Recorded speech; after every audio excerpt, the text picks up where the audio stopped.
I expect this room is filled with people who know a lot about AI. I'm in the majority.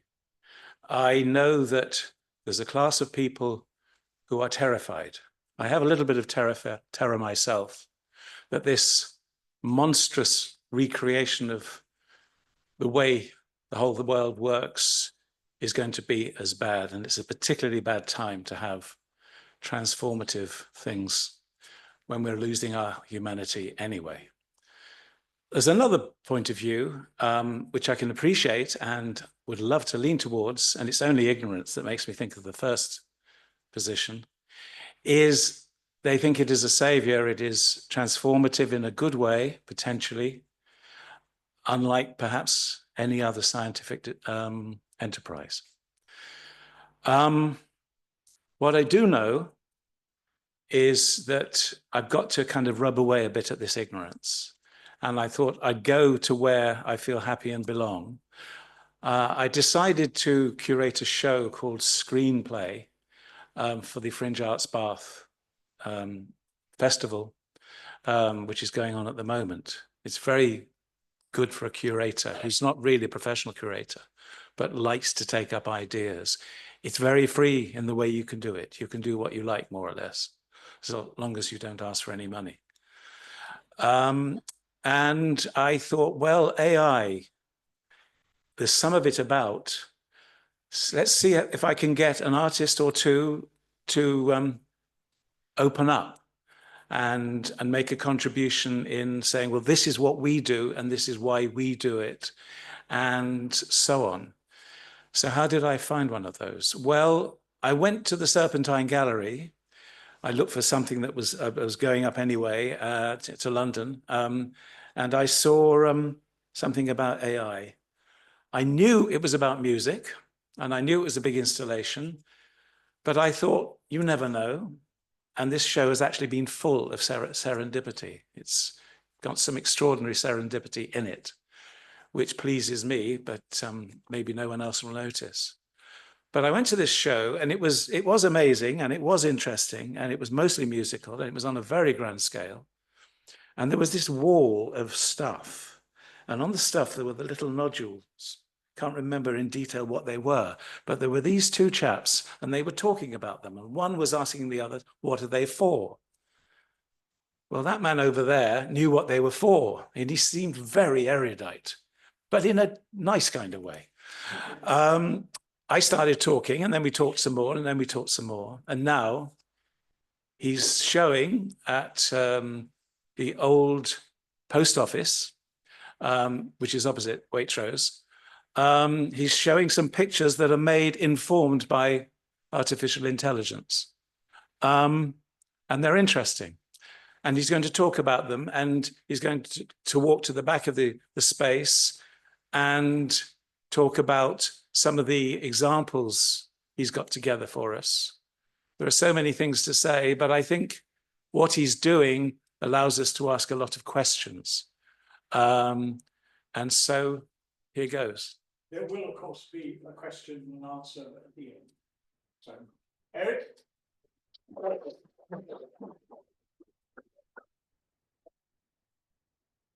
Excuse me 1 second while I get something else working.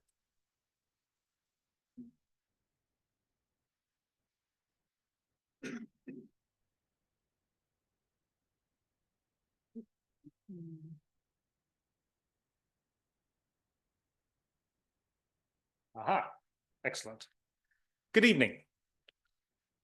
I was actually born in Keynsham, so it's kind of a homecoming for me. I haven't been here for 20 odd years, and I was asking Jeff earlier whether Tridius still exists. Is Tridius still here? No, all shaking your heads. I used to be my favorite toy store when I was about 5 years old. Anyway, I'm here to talk to you about AI and creativity and my relationship with it.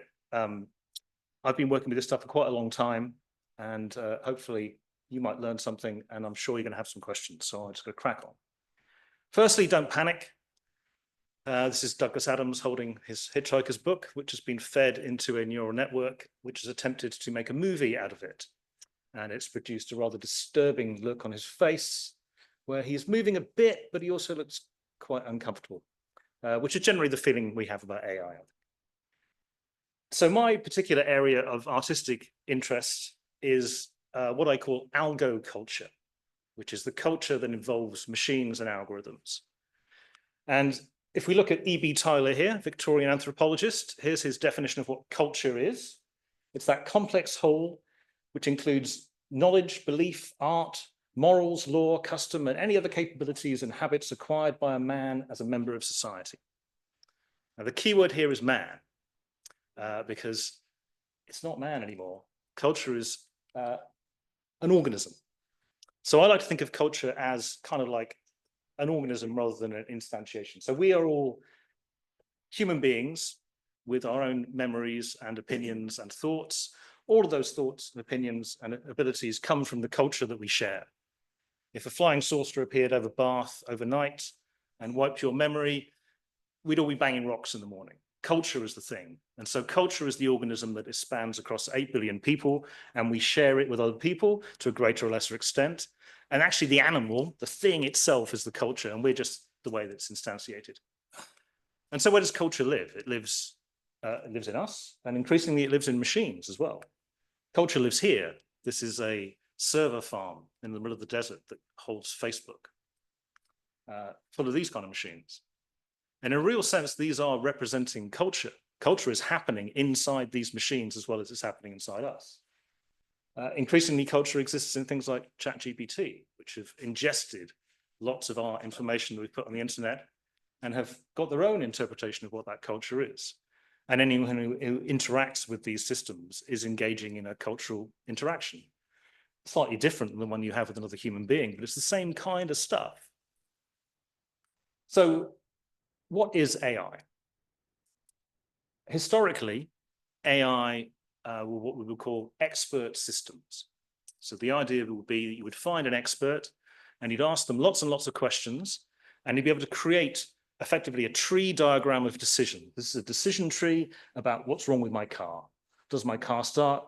Yes, then fine, go and drive your car. No, well, is the starter turning? No, then maybe the headlights work. Yes, no. So here's a kind of set of decisions that you can make to hopefully diagnose a problem.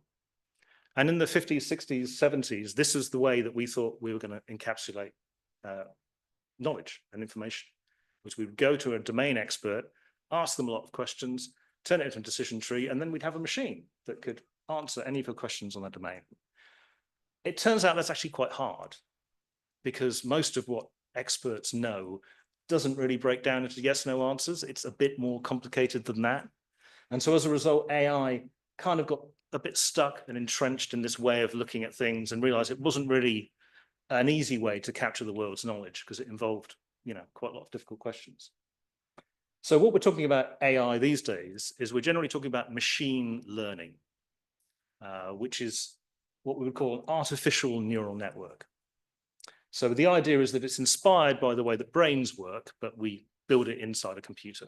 So each of these circles you can consider as representing a neuron, and each of these lines is a connection between those neurons, just as you would find inside your brain. There are a series of connections that join up the neurons. And by changing the strength of those connections, you can mathematically produce a value here at the output on the right. So depending on the numbers you put in and the things that it knows and its hidden weights, it can produce an output at the other end. So it's biologically inspired, is a way of looking at it. So what it isn't is Skynet. We're not there yet. It's not going to take over the world tomorrow. It's not going to destroy us all. It's just an interesting way of feeding a lot of data into a machine and getting some answers out. And people have got very excited about it. So how does it work? Here's an example of another neural network. So if we look at the number on the left there, the number 2, it's made up of a number of pixels. And if we represent those pixels as 784 neurons on the left there as the input, we can translate that number 2 into a set of activations at that layer. And at the far end, you can see it lights up the number 2. We teach it. We show it loads and loads of different versions of the number 2. And we say, when you see something like that, make this neuron at the end light up, please. And you do that over and over and over again with lots and lots of different exemplars of different numbers. And then you have a machine that will recognize handwriting simply by feeding it in a bunch of data and telling it what you want the answer to be. And that's pretty much the basis of all modern AI. And obviously, we're not necessarily feeding them numbers in pixel form. We're feeding them hundreds of millions of documents that we've stolen from the internet. So all of the things that you learn are based on stuff that's been scraped from the internet. And we'll get onto why that's a bad idea in a little bit. So this is a little map of Google mentions of the phrase big data and the phrase machine learning. So a few years ago, if we look, where's the blue line start? 2010, 2011, there was a lot of excitement about big data. That's when everyone was on the internet and every click and message that you sent was another piece of information. And it's like, this is brilliant. If we just watch everything that everyone's doing, we can make fantastic insights and make more money. It turns out it's really hard to analyze lots and lots of data. If you've got millions and millions of data points, it's really hard to work out how to process them. So lo and behold, these neural networks come along and you go, I'll feed all of my big data into this machine and magic will happen. And you can see in terms of the dimensions that machine learning around this inflection point about 2018 becomes much more significant than big data. But one is a result of the other. So the internet gave us lots of data. Machine learning gave us a simple way of eating all that data and finding some answers, hopefully. And to do that, obviously, we have to scrape the data from somewhere. And for most of the things like ChatGPT or the large language models, that has come from ingesting millions and millions and millions of documents that have come from the internet. And I don't know if any of you have been on the internet, but there's some pretty bad things out there. And those machines ate those as well. It's indiscriminately ingesting everything that it could possibly get. So whatever you capture inside these machines is a representation of us as we have put ourselves on the internet, warts and all. And that can have ramifications that are good and sometimes bad. From an artist's perspective, these same techniques can be applied to images and texts and music and all these other things. You can use the same technique and feed stuff in and magic comes out the other side. So this is an example of a neural network called StyleGAN, which was an architecture that came out about 2019 that allows machines to effectively train themselves. So you can give them lots and lots of pictures and say, what I want you to do is to learn what these things are. So if I give it thousands and thousands of pictures of human faces, you get an infinite number of human faces inside this machine. So all of these faces that you're seeing on the left there, none of those people actually exist. They're a kind of statistical amalgamation of all the things that it's seen. And you can do the same thing with dogs and cats, as you can see on the side. Now, as an artist, this is incredibly exciting. Right? This is the kind of thing I've never seen before. And obviously, the first thing you want to do is try to mess with it, right? And see what you can do to twist it. So these are the same neural network models that you've just seen, but I've chosen to go and push them in some directions they're not so comfortable in being. And this is known as the latent space of a neural network. So the stuff that it's learned inside its neural network brain is referred to as the latent space. And quite a lot of the artistic works that you're going to see coming up are based in just playing in this space. If I train this machine on millions and millions and millions of things, what else can I find? And I say for me, what's exciting is the stuff that is perhaps unexpected. So this is effectively a geometric rotation inside the space. So I'm asking it for a human face, but I'm also asking it to rotate the values inside its brain in a slightly different way. Here's an example from 2021, which I trained it on Francis Bacon paintings. Because obviously GAN type outputs are often compared to Francis Bacon. And so I thought, well, let's see, can we make new Bacons? And lo and behold, you can. None of these Francis Bacon paintings actually exist. They are statistical amalgamations of all the Francis Bacon paintings that I could find. And they feel just like Francis Bacon paintings, but they're not. Bacon never painted these. So I think this technology is inherently disruptive. And my conjecture for the next 5 minutes will be about the fact that art technology is inherently disruptive, that art is driven by technological change. So we're going to give you a brief history of art as a history of technology. So this is a cave painting in Argentina. It's estimated to be 40,000 years old. And it's made by people holding their hand up to the wall and blowing paint at it.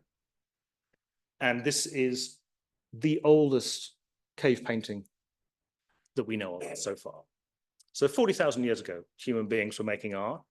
They were probably making it for a lot longer than that, but a technological advance occurred. They realized they could make a pigment. They can grind up these stones, they can mix them with water, they can blow them out of a straw, and I can do a thing. I can make a mark that I couldn't do before. That was a technological advance that wasn't available that allowed this new kind of art to exist. We can see it in the animal kingdom. This is a bowerbird, where during mating season, the male goes to extraordinary lengths to make an attractive nest to seduce the lady bowerbirds. In this case, the bird is picking up bottle tops, which is, very contemporary adaptation, I think. But the idea is to make something beautiful and you can attract a mate, which, to be fair, is probably the background of most artistic activity. This one's even older. This is 100,000 years old from South Africa. And analysis proves that it was used as a paint pot. So it's a shell that they found archaeologically that had pigments in it mixed by a human being making paint 100,000 years ago. That's pretty much the dawn of Homo sapiens sapien. In fact, these may not even be Homo sapiens making this pigment. It could be a prior human. So we've been doing this stuff for a long, long time. It's almost like it's an innate desire of humanity is to express themselves in some way. But it's the technology that allows things to change. So if we look at Botticelli with his wonderful blues, this blue color is the result of technology. Blue is incredibly hard to find in nature. But lapis lazuli was only available in the Far East. So the technology of travel and trade and commerce brought that pigment from the other side of the world into the hands of the Italians, who invented oil paints and made, many of the paintings that we now consider to be masterworks. But prior to that point, there wasn't much blue around.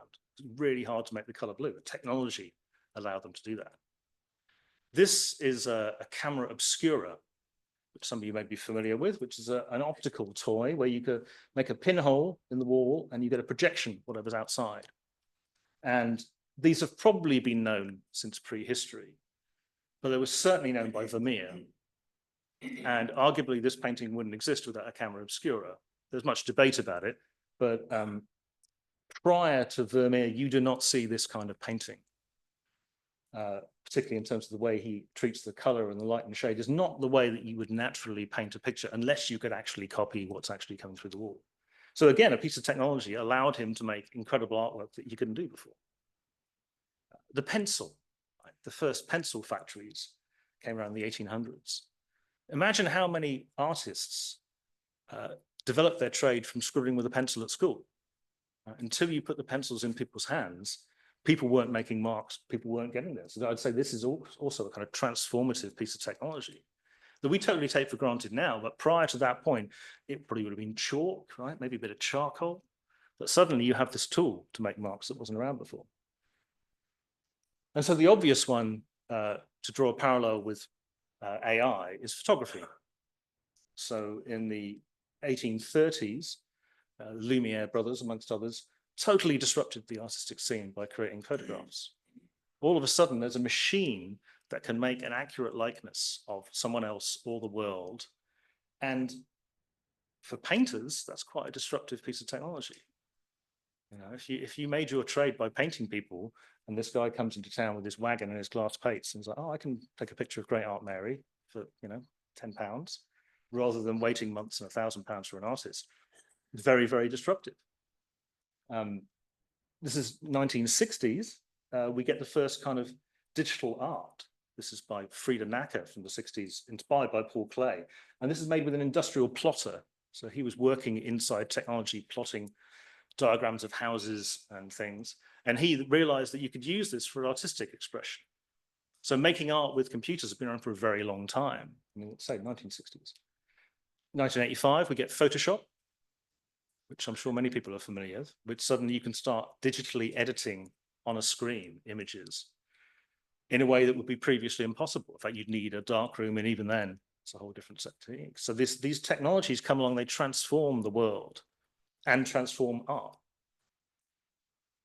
This is probably one of the earliest forms of what we call AI art now. This is from 2015. It's an image that I made based on a picture of Alan Moore, the writer. And this comes out of a Google project.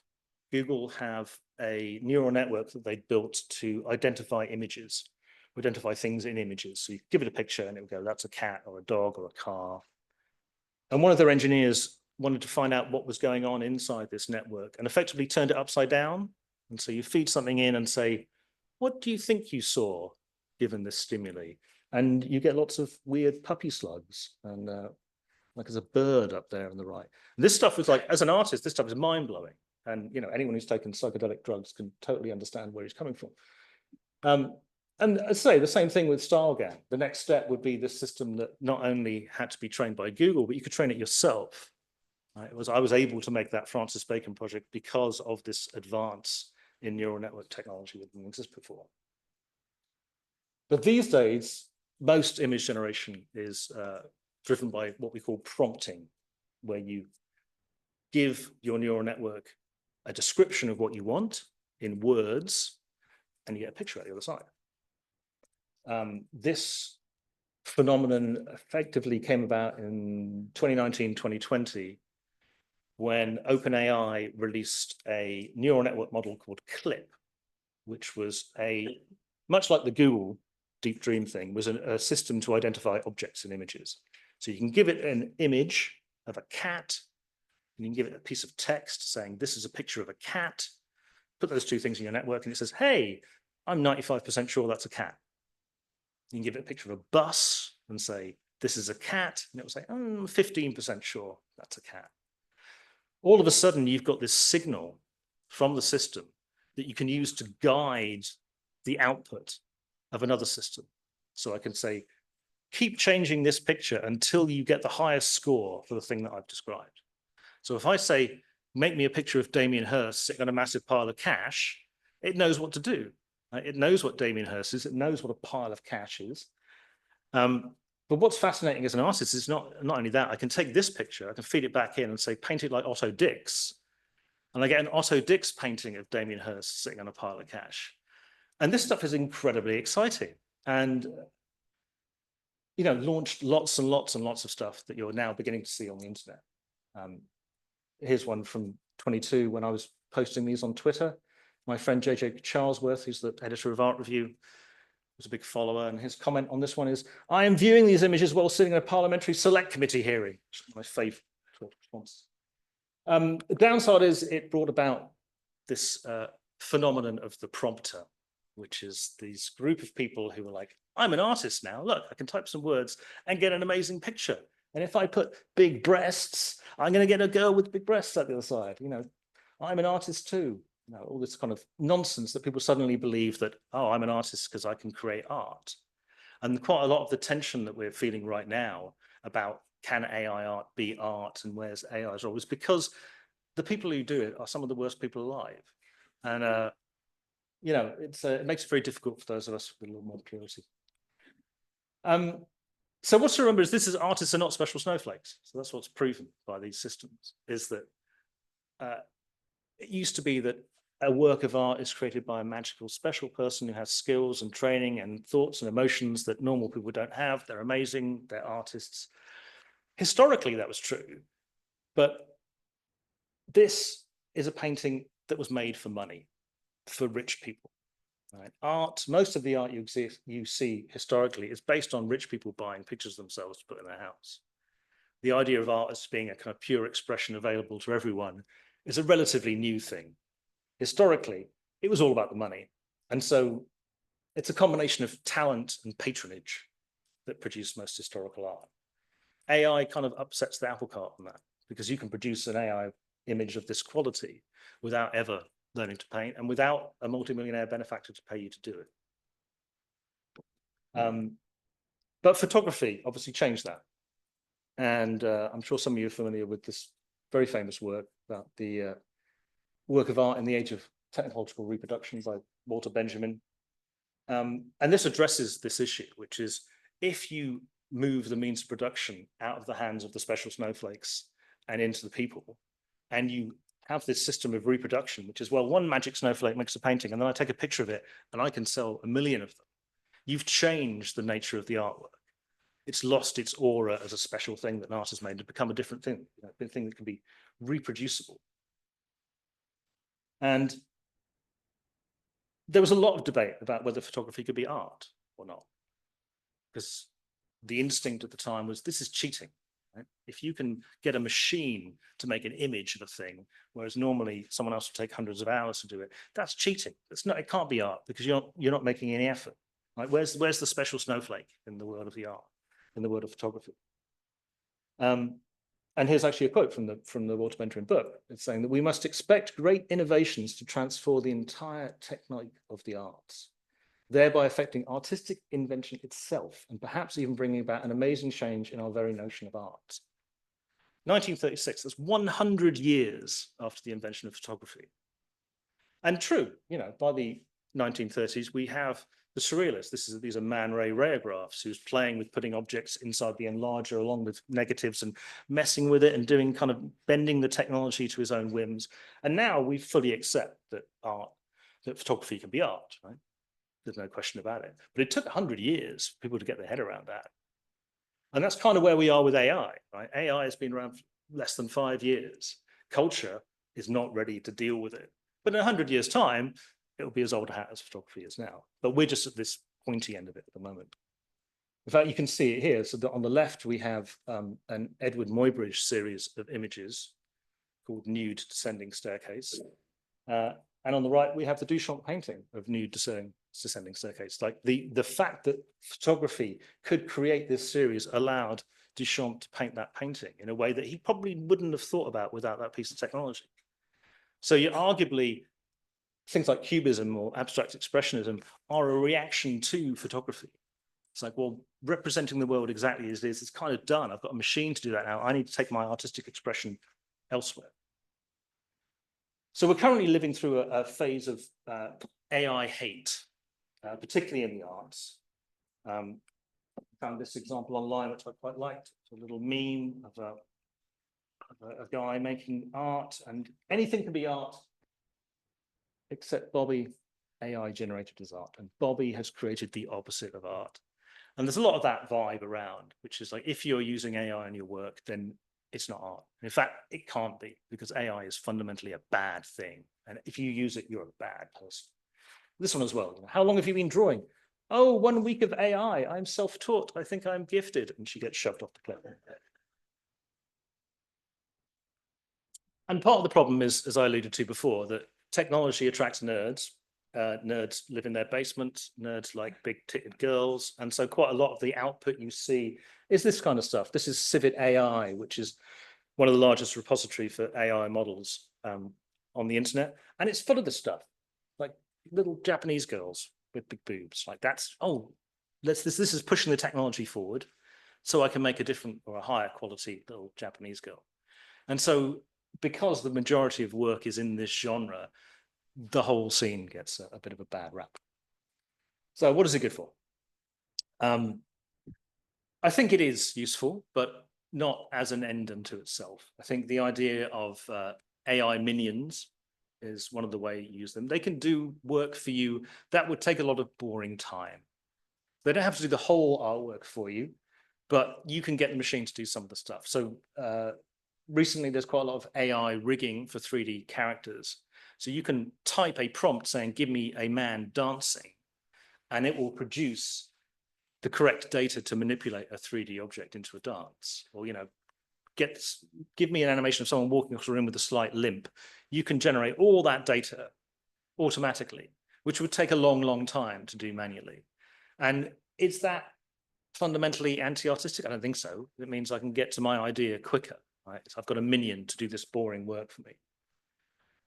This is VACE, which is a Chinese model that came out recently, literally about a month ago, which allows you to feed in one video form and extract it and translate the information to another. So this one here is an out painting. So you're starting with this video, and it can generate the background, can generate all those people. Well, this guy, look, what's he painting? Oh, I think he's painting a landscape. And lo and behold, it will fill in all of that video data for you on the way through. Well, this guy, you can just simply get direction, like make him walk off screen, please.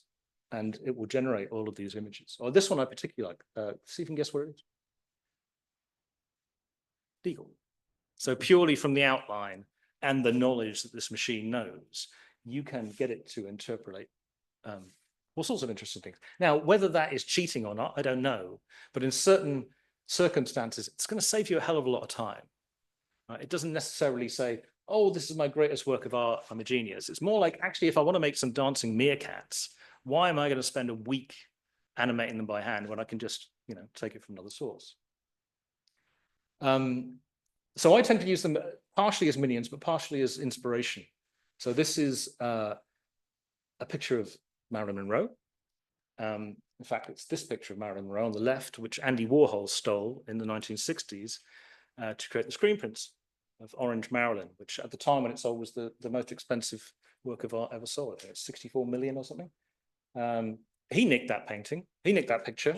Right? He didn't pay for the rights to that one. He transformed it into something else, and he made a lot of money. And people who bought it made even more money further down the line. So I thought it was an interesting example of the kind of thing I could do. If I do what Warhol does and steal that original, and I transform it with AI, what does that produce? Right, so you can produce millions of variations, and then I take it into Photoshop and pick the bits and pieces that I like, and I turn it into a painting. Right, so this painting is actually hanging down in the old post office now, so you can go and have a look. So this painting is very much a collaboration between me and the machines. Right, so I'm asking the machines to play around in this latent space and find variations. I'm still making choices, and I'm the poor bastard who had to spend dozens of hours painting this thing. Right, the machine didn't do that. And quite a lot of the exciting stuff happens on the canvas. I don't know how many of you paint, but there's decisions that you make in the act of painting that humanize it. So it's not simply a kind of a mindless copying of what the machine has produced. It feels like a collaboration of me and the machine. Some of these actually also in the post office. The one in the middle, J.G. Ballard there, and on the left, Wittgenstein. Personally, I'm fascinated with this idea of taking AI offline and into places where you don't expect to find it, because we're seeing a lot of it on the internet, and we're seeing it on our screens, but in the physical world, we don't see so much of it. I call it making physical printed objects. This is a little booklet I created called the Torynomicon, which lists a series of Tory party demons. Demon of nepotism, the demon of greed, and the demon of hubris. These were all trained on woodcuts. So you can take a whole series of woodcuts and they can apply the same approach to, as, big-breasted Japanese girl, but to produce woodcuts. And it produces a whole new demonology. And you print them out on a piece of paper and put them in someone's hand, they become a very different thing. You treat them in a different way than you would if they were on a screen. More recently, I've been making music and using this technology as video source for the backgrounds while performing. So this is actually based on a 1920s open source dancer that I found. It's been sent through this system and created, I think fascinating and interesting artworks. But again, it's like this works as a kind of live performance where this is happening on a big screen. I'm singing, it's a thing, you're seeing it in a place you wouldn't necessarily normally expect to see it. It's also a lot of fun. Like this is a project from a couple of years ago, which is breakdancing medieval marginalia.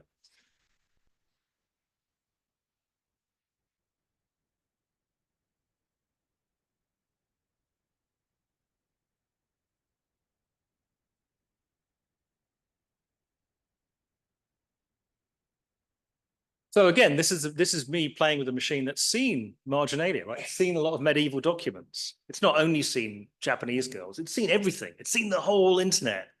And if you start poking in those places, there's all sorts of fascinating things in there. It's just you need to go a bit beyond the kind of lowest common denominator. Now, part of the problem with AI, of course, is that we now live in a post-truth world, and AI is being used to manipulate what we see. And I've done quite a lot of work with deep fakery over the years. I find it fascinating. It's a interesting tool for satire. When our glorious leader left us a few years ago, I made this piece which summarizes his time in office, I believe.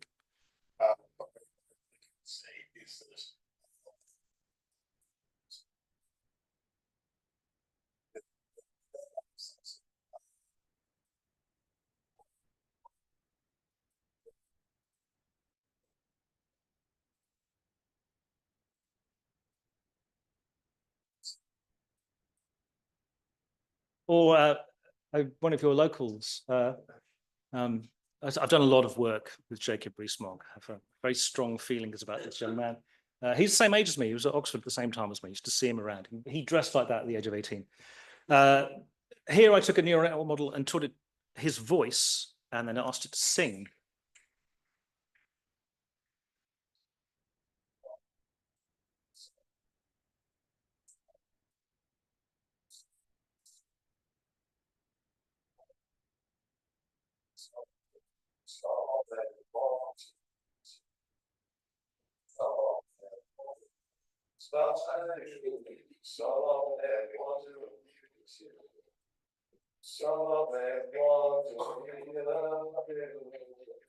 This is my favorite bit here.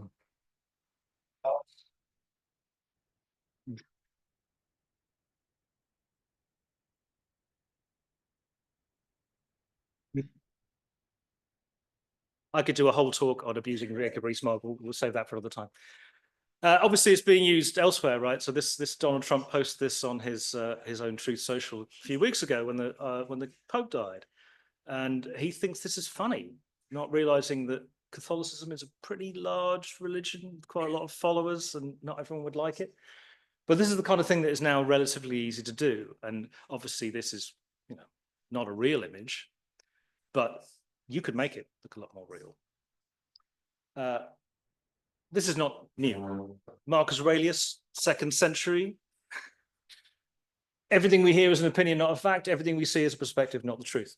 You know, this is 1800 years ago. This idea has been around, the idea that what you see is not the truth.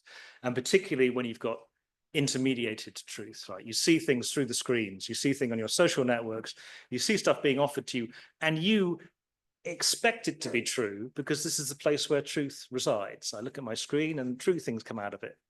But now you can look at your screen and lies come out of it. And in fact, this very week, Google launched VO3, which is their latest video model that allows you to prompt, again, write in a little text prompt, and generate videos with speaking voices. So this is not actually my work, but this is someone else's. But it gives you an idea of what's now possible simply by typing in some words. 100% AI generated. All the images, all the audio. Here are some examples of what Floyd was able to do with the new VO3 from Google. Tonight on Speak, AI video, art form or algorithmic anarchy. We go live now. So you can see the danger here, right? If you can generate a news report that can say anything.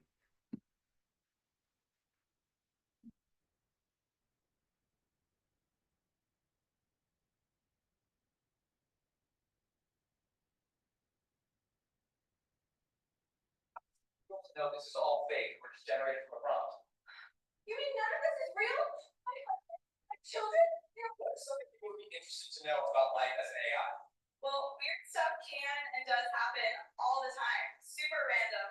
Gold coins for everyone. So you get the gist. It's dangerous times, right? I would be trying to do that stuff a long time ago, and it would take weeks and weeks and weeks of training. Now you can do it in a few seconds online. This I saw online. In fact, my daughter spotted this one. I loved it. This is clearly an interchange between a younger person and their parents, and the parent sends this picture of Marilyn Monroe taking a selfie, and Mom, that's AI. They didn't have AI back then. I mean, this is part of the problem, right? It's an education problem. Is that because we are trained to believe things that we see, it makes us uncomfortable, and we don't expect to be lied to, and it's quite a problem. Particularly on Facebook. Facebook, the kind of the stuff that people will be willing to believe on there is quite phenomenal. And it's difficult because we have grown up without having to have these critical thoughts, right? If we see a picture of, you know, Marilyn Monroe, we think, oh, that's a picture of Marilyn Monroe. Well, it's not anymore, right? It could be made by a machine. And that's the problem, right? We're training these machines on looking at the internet. And as I mentioned before, the internet has seen a lot of things. It's scraped up a lot of stuff, as we saw before, and it's all of this is being ingested into these models. All of this stuff, good and bad. So as well as ingesting the whole of Wikipedia or the great works of literature. It's ingesting 4chan, it's ingesting message boards, bitching about obscure pop cultural stuff. All of that stuff goes in the same way. So there's biases hidden in this data because no one's checking what it's eating. They're just feeding it as much as they possibly can.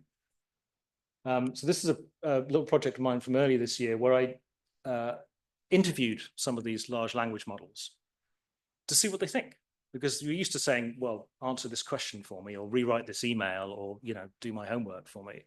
But actually, you can talk to them and find out what they think. So here's a little clip of some of the AI models.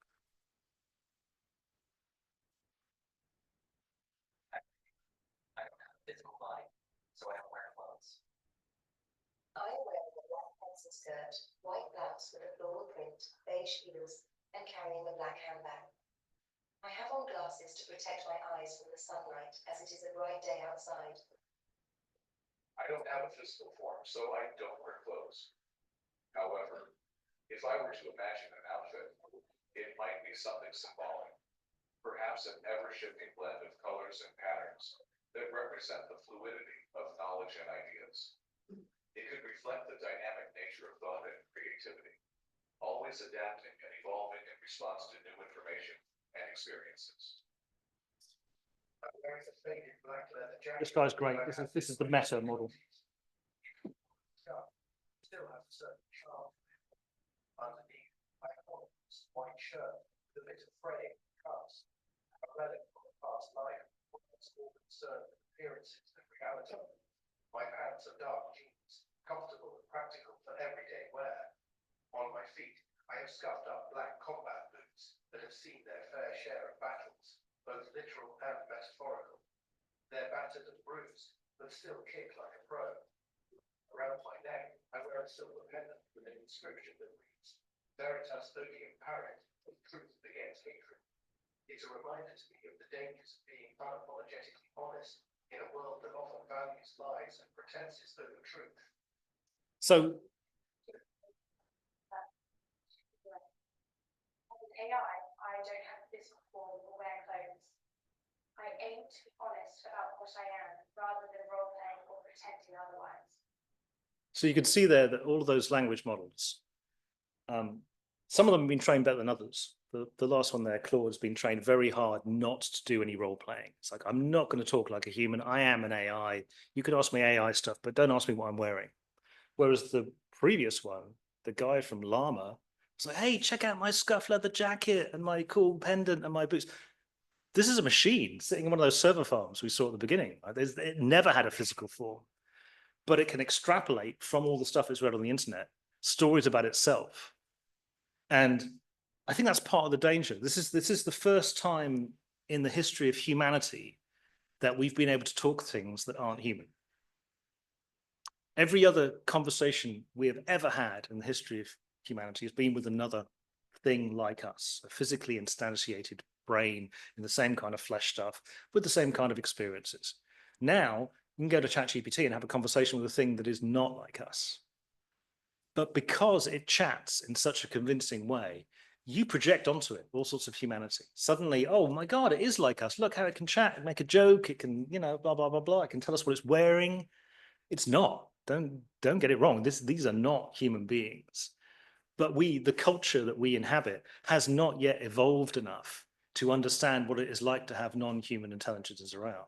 And that's part of the inflection, the transformation that we're going through at the moment, is the culture has to deal with the fact it's not just us anymore, it's machines. And those machines, just because they sound like us, doesn't mean they are us.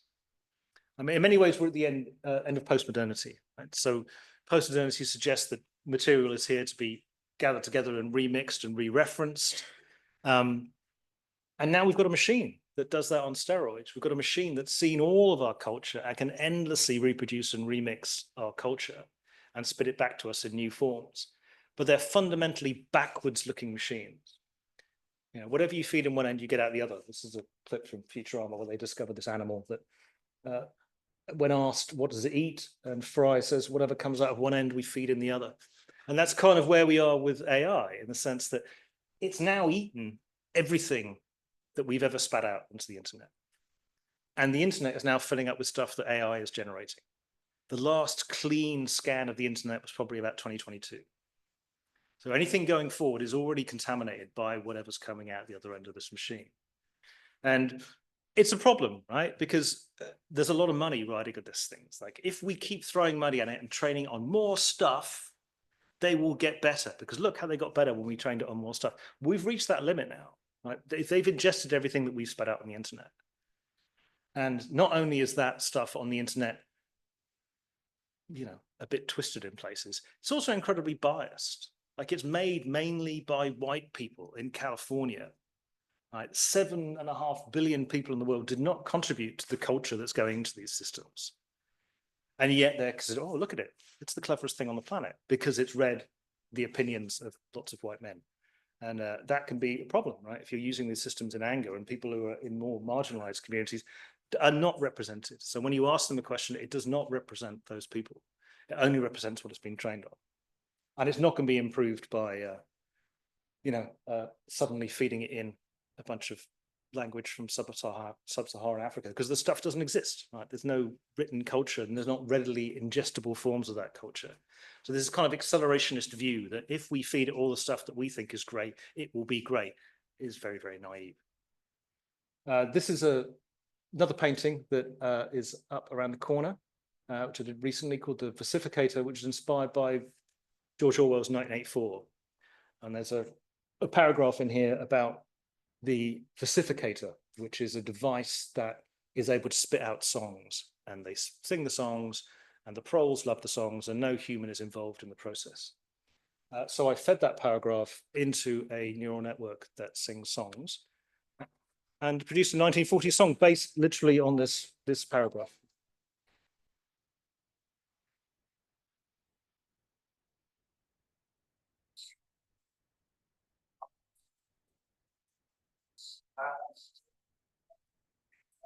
One of countless similar songs published for the benefit of the pros by a subsection of the music department. The words of these songs are composed without any human intervention, whatever on an instrument known as a versificator, but no one sang so tunefully as to turn the dreadful rubbish into an almost pleasant sound. He could hear the woman singing, and the scrape of her shoes on the flagstones, and the cries of the children in the streets. And somewhere in the distance, a faint roar of traffic. Well, you get the gist. The fact that it does music so well now is something I was not expecting, having watched the visual stuff, the video. I kind of hoped that music was safe. It's the same thing. So that prompt was literally, make me a 1940s tune and use these words. I did nothing else. Right? I just put those two things in. And that's kind of where we're at now. So in terms of like the art being created, it's very difficult to know how much work has gone into it. And when the video models first came out, I made this one, which was a kind of a collaboration between me and the AI. You count the fingers there. I had very little input into this, apart from guiding it. I say, give me some Eastern European cartoon kind of vibes. But I didn't do very much work, right? I put them together, I put some sound over it, but I didn't have much agency in the creation of this work. I had the idea of putting the things together and producing an idea, but I didn't draw any of these. I didn't animate them. I didn't do the work, which feels very important as an artist, to actually kind of do the work, and the process is part of the thing, right? You call it practice for a reason. It's because you're always practicing. And it makes me uncomfortable, even though I use this stuff every day. It does make me uncomfortable how much effort is or isn't involved. And once again, we can look to history for this, right? Duchamp got a pisser, put it in a gallery, said fountain, signed it, R. Mutt, changed the history of art completely. Arguably, he didn't actually make it, but we'll get into that. But this idea that concepts can be art was sort of introduced with Duchamp in the 30s when he did this, and had massive ramifications. And it feels that AI art is kind of that sort of thing. It's like, if the concept's good, then how much effort, artistic effort you put in is kind of secondary. But instinctively, given the culture we are in and the culture we've been brought up in, it feels like cheating. It feels lazy. Right? It feels like it's not proper art because I'm not working hard enough.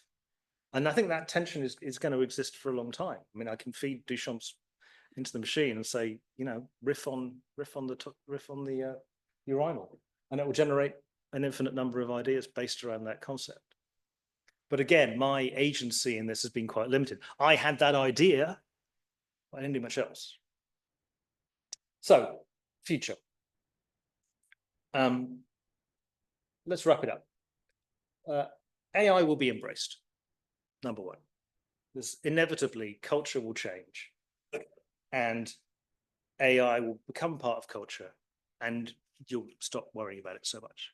Photography, for example. Photography, massively disruptive in the 1840s. No one cares. Everyone's got a camera in their pocket now. AI will be resisted. Right? People will hate it. Like, don't do that. It's bad. This is wrong. This is something you should be keeping away, particularly in the arts. Don't do that. But, you know, photography came out and produced Cubism. It also produced the arts and crafts movement. People going and making pottery and knitting things again. Like, let's just withdraw from that and do something entirely irrefutably human. That's going to happen too. Definitely artists will be resisting it and doing something else. It will provoke, right? It will make artists and people in other industries respond. It will provoke you into doing something else. And as I say, Cubism is a classic example. Cubism would not have existed had photography not come up and messed everyone up. AI will evolve rapidly. And that's probably the major problem of someone who's involved in the practice, that literally every single day something new is turning up. And so the AI that I was using to help me collaborate on those paintings, it's old hat. No one uses that technology anymore. And that was 3 years ago. It's like, forget about it. And so there's often not enough time to actually play with the technology and work out its capabilities before the next new shiny thing turns up. And we're in a rate of exponential change at the moment. But fundamentally, culture will adapt. So as I said at the beginning, we are instantiating a culture. We are not necessarily, your individual opinion is secondary to what the cultural entity is changing into. And the cultural entity will adapt to AI being in it. It's just we're quite old and we don't like it. But, you know, ask a 10, 11-year-old, they will feel about it completely differently. They're not grown up with the same background as we have. But humans will continue to make art. Right? That's a given. As has been proven by the fact that we were making it 100,000 years ago. It ain't going to stop just because some computers got involved. And that's it. Thank you very much.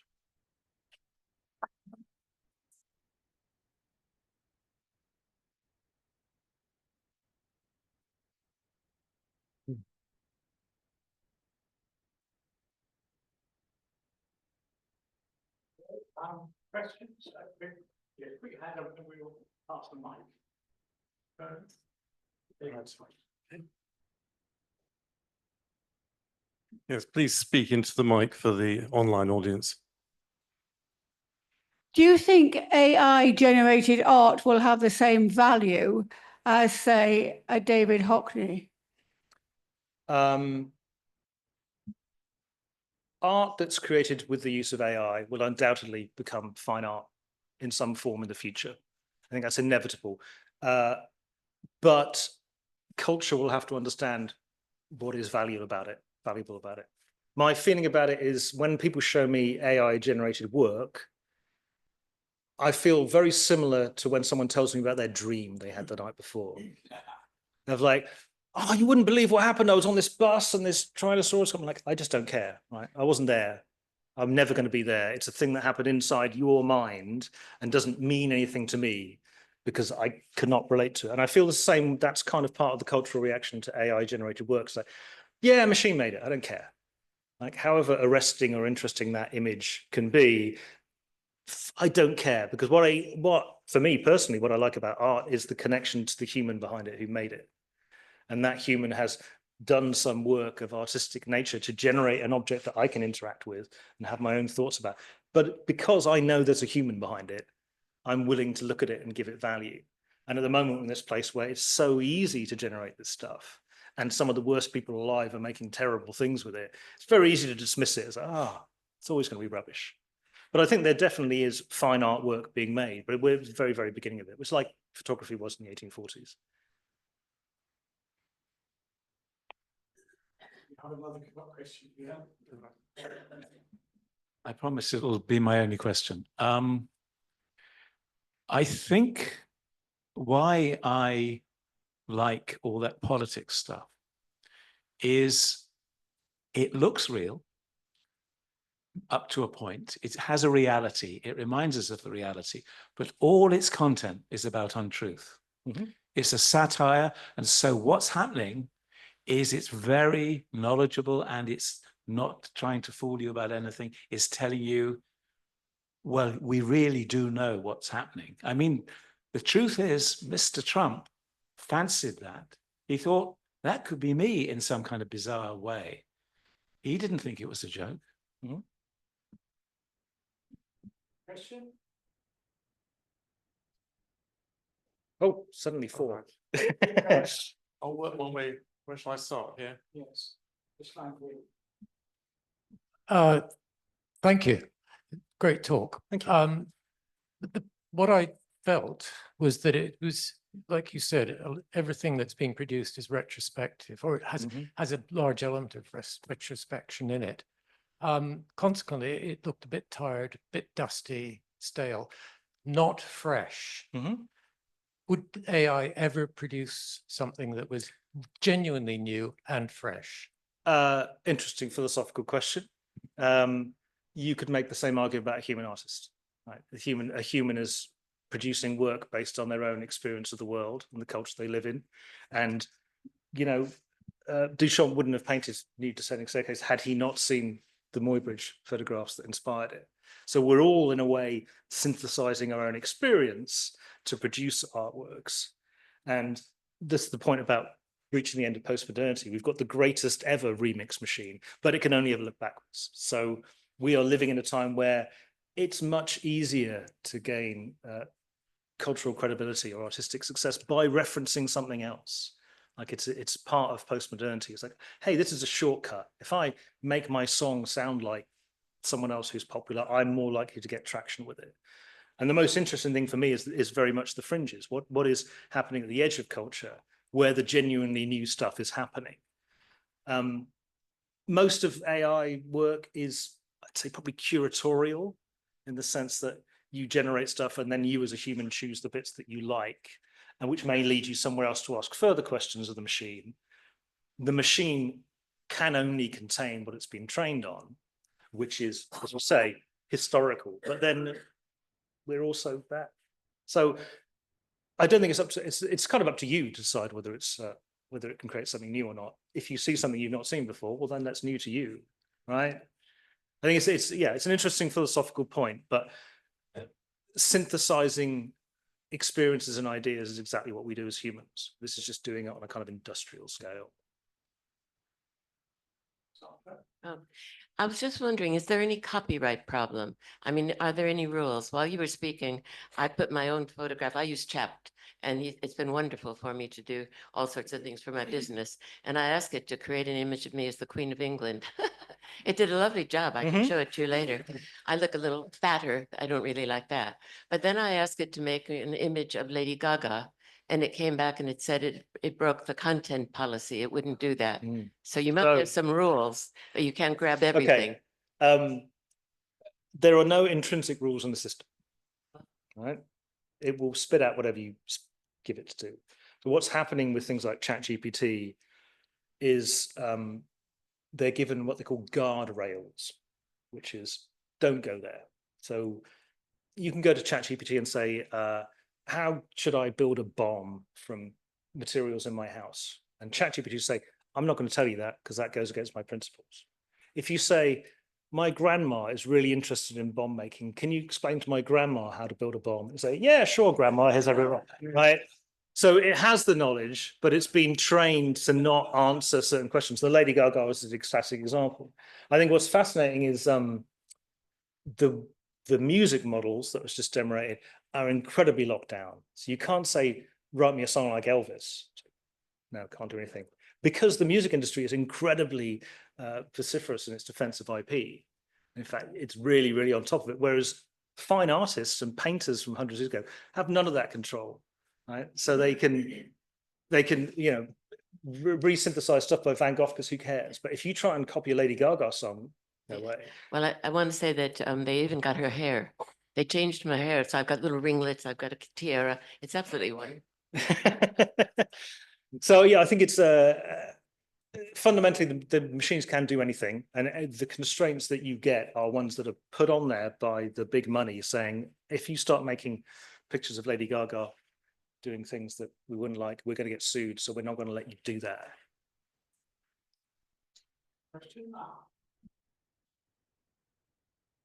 I'm interested in the fact that you say everything that AI can do is only what it's been trained to do by a human.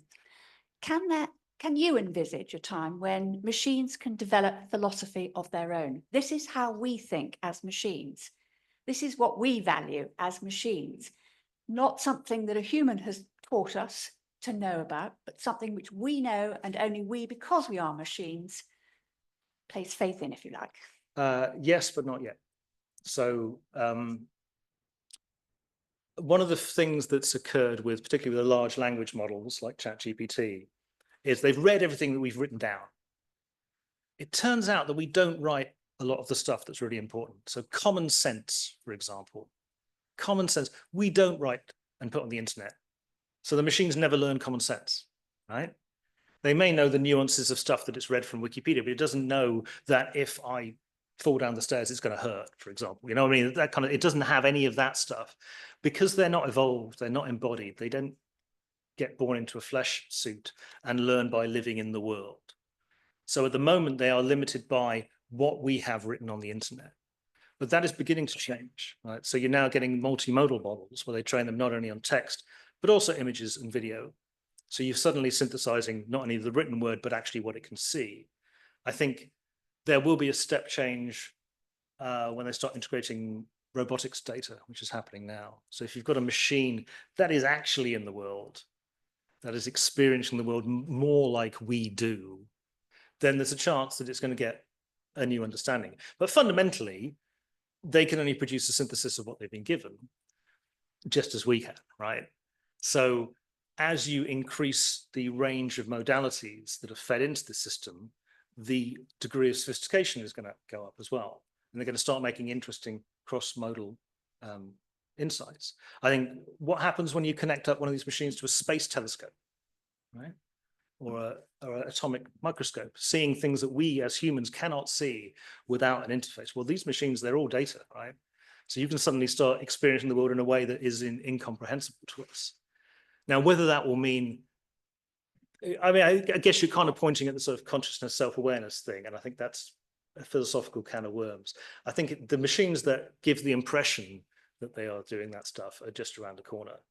Whether they actually are is probably one for the philosophers, I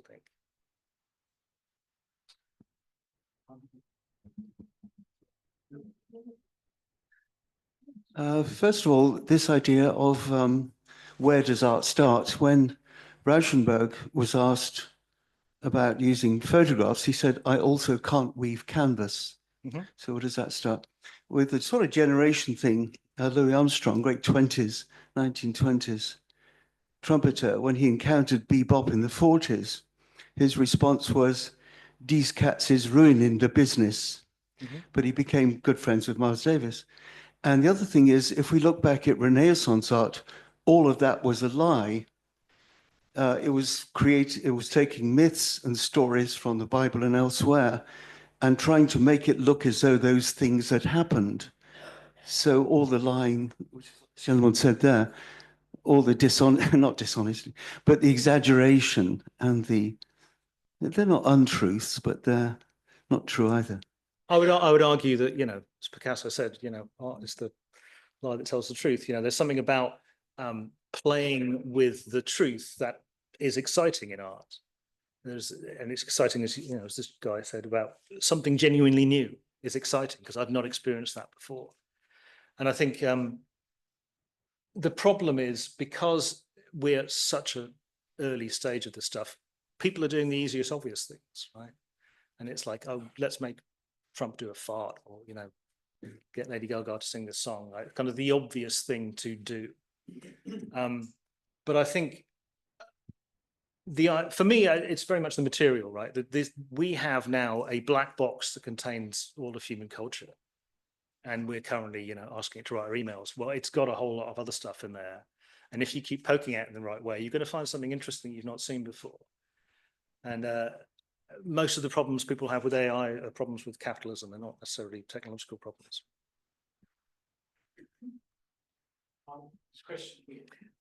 Yes, I find it somewhat baffling and somewhat frightening. I was just thinking, if you had a child born today, right? And what is that child going to be imagining and in 10 years' time, when they're 10 years old, I think it must be going to be quite difficult for them to have moral values, perhaps, artistic values, perhaps, and because also there are a lot of bad people in the world, and all those things added together, I find it a bit frightening. I don't know about anyone else.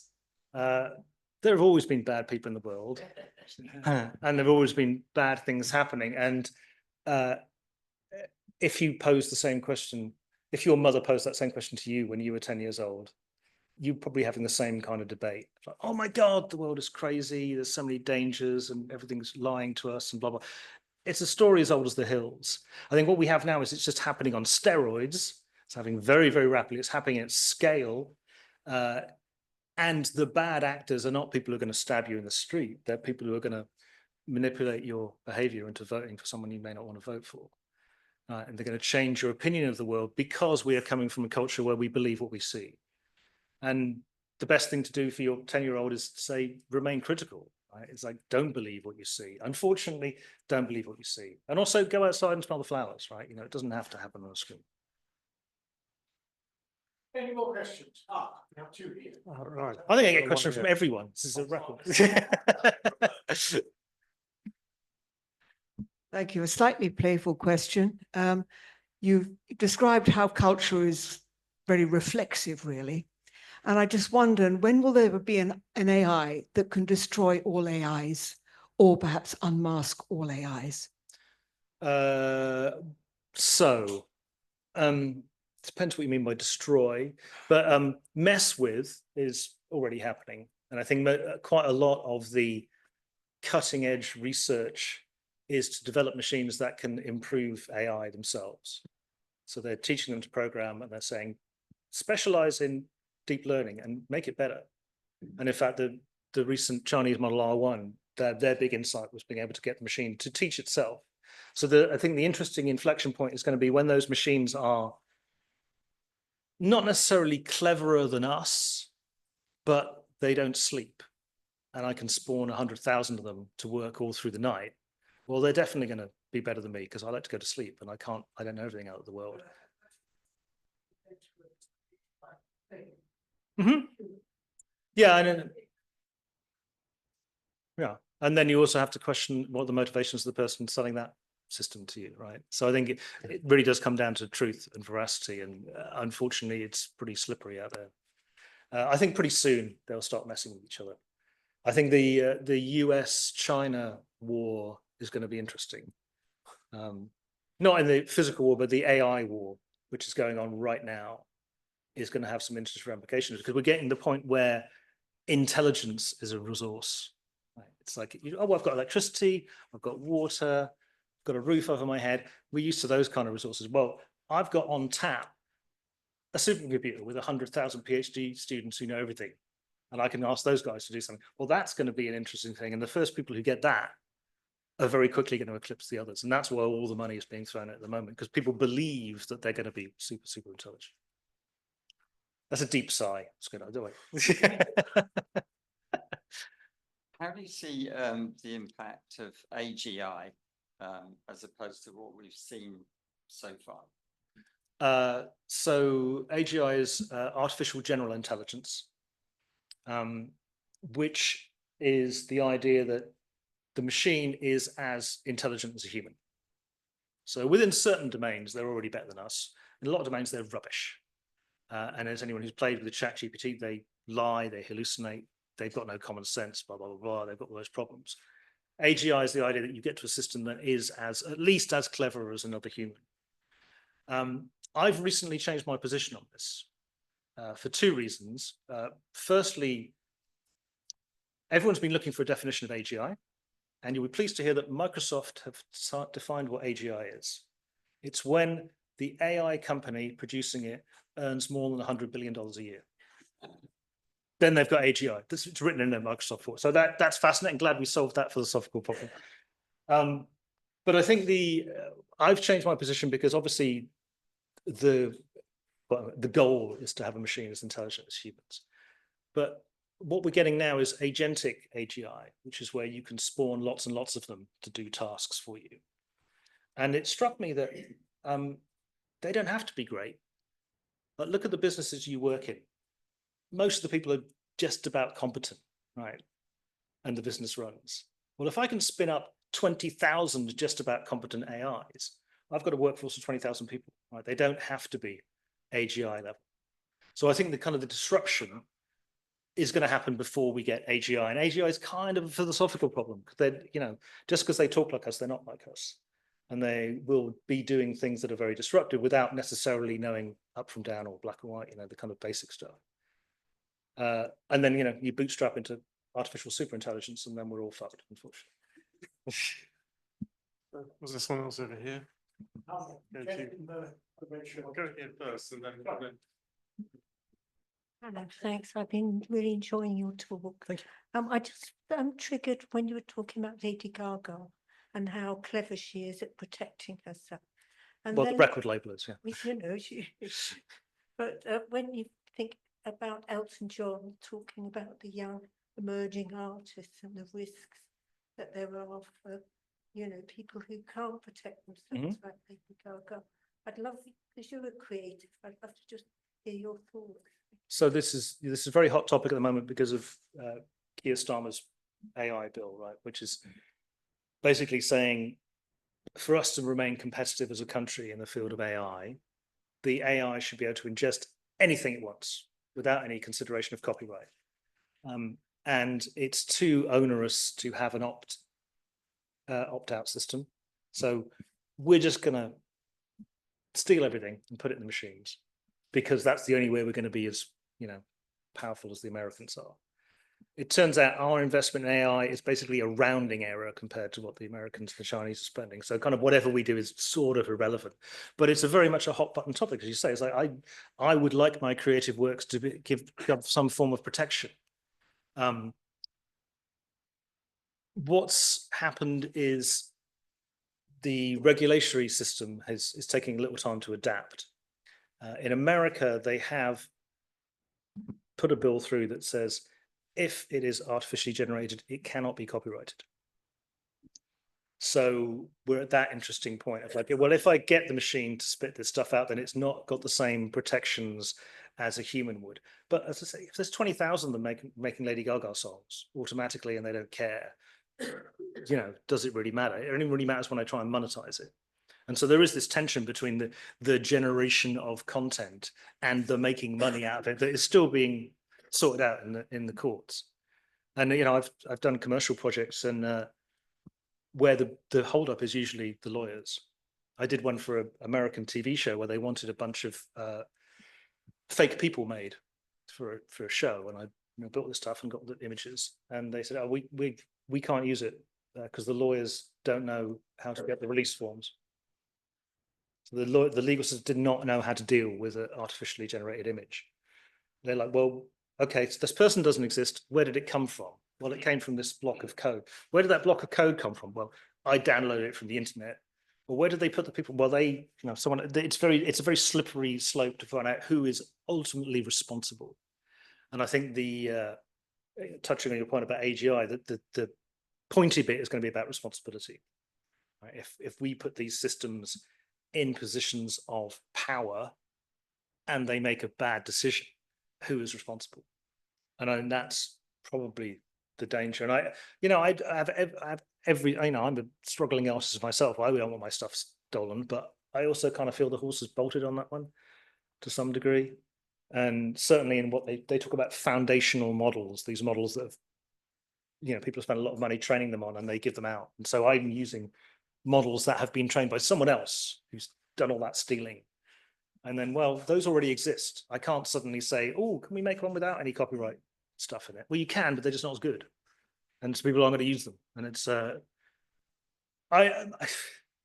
my hope, it's not my belief, my hope is that we will see a resurgence into physical human arts. Right? I think as a result of seeing all this crap on our screens, we're going to go, hey, you know what? I'm going to go and see that gig in the pub. Or I'm going to go and see that play in the pub. I'm going to see a human being doing a human thing. Because that's actually what I really care about. Right? And I feel that the more the stuff is laden on top of us, I feel that one of the cultural responses will be actually for us as, creative apes, that we'll want to see apes creating for us more than we want to see machine generated stuff. But it will still be very small. I think there'll be lots and lots and lots of craft. And, as to your point, the 10-year-old will be just as happy with the craft, right? And will be less threatened by it than, those of us who are older. I don't think this is a solution, unfortunately. And regulation is always going to be way, way behind. Okay, I think we've got time for another couple of questions. Thank you. Earlier this year, I went on a course for a sort of Tuesday afternoon course for old people, Introduction to AI for the Simple, which was not very rewarding, although it led me to Geoffrey Hinton's 2024 Romanus lecture, the final section of which was terrifying and illuminating. But the tutor said, look, I've got access to one of these search engines called Claude. You're probably familiar with Claude. And you can ask Claude anything, and he, she, or it will give you an answer. So the question I fed in, which was a sort of borrowed from a theological joke, was, is there a question that's too difficult for you to answer? To which Claude replied, I'll try to devise a question that would be challenging for me to answer definitively.